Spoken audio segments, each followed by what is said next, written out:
எதிரிகளை கையால அடிச்சு எனக்கு பழக்கமே இல்லடா. எல்லாத்துக்கும் பேக் சைடு தான்டா. இந்த வாங்கிக்கோ. என்ன பழக்க பிரசமெல்லாம் இருக்கே. அடைச்சி போனியே கழுவுனியா? இந்த அமுல்ராஜ் எதை செஞ்சாலும் ஒரு காரணத்தோடு தானே செய்வான்.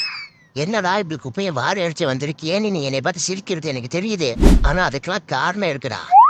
ஏடே மேனே இருக்கா இப்படி தட்டி விட்ட? ஏண்டா குப்பையோட குப்பையா படுத்து இந்த எலி கூட்டத்துக்கு தெரியாம அவங்க வேட்டையாடுறதுக்காக இருந்த என்னோட ஸ்ட்ராட்டஜியே கெடுத்துக்க பாக்குறியா? இந்த அமுல்ராஜை யாராலையும் தடுக்க முடியாதுடா. கஜ்ஜலா வம்சத்துல சேர்ந்த என்னைய இப்படி கர்ஜிக்க வச்சதும் இல்லாம சுத்தி பொம்மையே நிக்க வச்சுட்டாங்களே. என்னடா சத்தம் இது?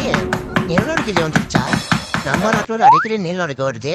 இப்படி இருந்தா மனசு எப்படி நிம்மதியா ஆடுறது? பக்கத்து பில்டிங் ஆட்டுக்குதே, நாம தூங்குவோம். என்னடா சத்தம் ரொம்ப ஹெவியா கேக்குதுடா. நம்ம பில்டிங் தான் இடியுதோ? என் பொண்டாட்டி பக்தி பிரியா வர கோயிலுக்கு போயிருக்கா. அவ திரும்ப வரும்போது நம்ம உயிரோட இருப்பான்னு தெரியலடா.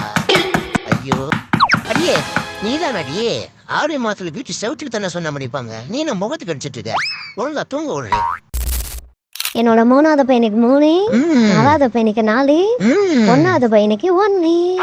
என்னது? இந்த பல்லில்லாத பக்கராபா எனக்கு 4, எனக்கு 1. உன்னை எப்படி என்கேஜிங்க வச்சிருந்து எனக்கே எந்த காட்ட போறியா? ஏய் தாய் கேள்வி சாகும் முறை உண்மை அவர் இருப்பேண்டி.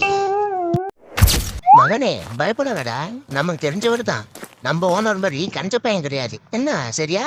யோ பேசுறபடி பணத்தை எடு. மகனே என்ன மளிகை ஃபுல்லா நமக்கு தான். நல்லா சாப்பிடு. ஒருவேளை ஆண்டி ஆகிட்டான்னு சொல்லு. இதோட பெரிய சூப்பர் மார்க்கெட்டா பார்த்து வச்சிருக்கேன். அப்ப உன்னை அங்க விடுறேன். டேய் சொன்னா கேளுங்கடா. எனக்கு உங்க உதவி தேவையில்லடா. நானே கழுத்து அடிக்குதுன்னு தலையை உள்ள விட்டு சுழிஞ்சிட்டு இருக்கேன்டா. நீ சும்மா இருக்கு. உனக்கு ஒன்றும் தெரியாது. நாங்கள் உனக்கு உதவியே தெரியும். மச்சி நான் இந்த கிளையை பிடிச்சிக்கிறேன். நீ அந்த கிளையை பிடி. அப்படி லைட்டா தொங்கு. அது வெளியே வந்துடும் பாரு. ஏய் நீங்க சொன்னா திருந்த மாட்டீங்க. உங்களுக்கு யாரும் தாண்டா கரெக்டு. இந்தா வாங்கிக்கோ. சும்மா இருடி. நானே கேட்டு வாக்கு காம்படிஷனுக்காக டயட்ல இருக்கேன்.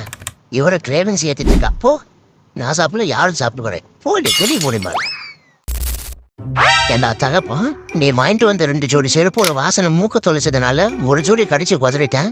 இது ஒரு தப்புன்னு ஒரு பச்சை பிள்ளைய சாப்பாடு கூட போடாம வெளியே துரத்தி கதவை சாத்திட்டேன். எனக்கு என்ன உள்ளே வர தெரியாது. அந்த இன்னொரு ஜோடி செருப்புக்கும் இன்னைக்கு தான் நான் கடைசி நாள்.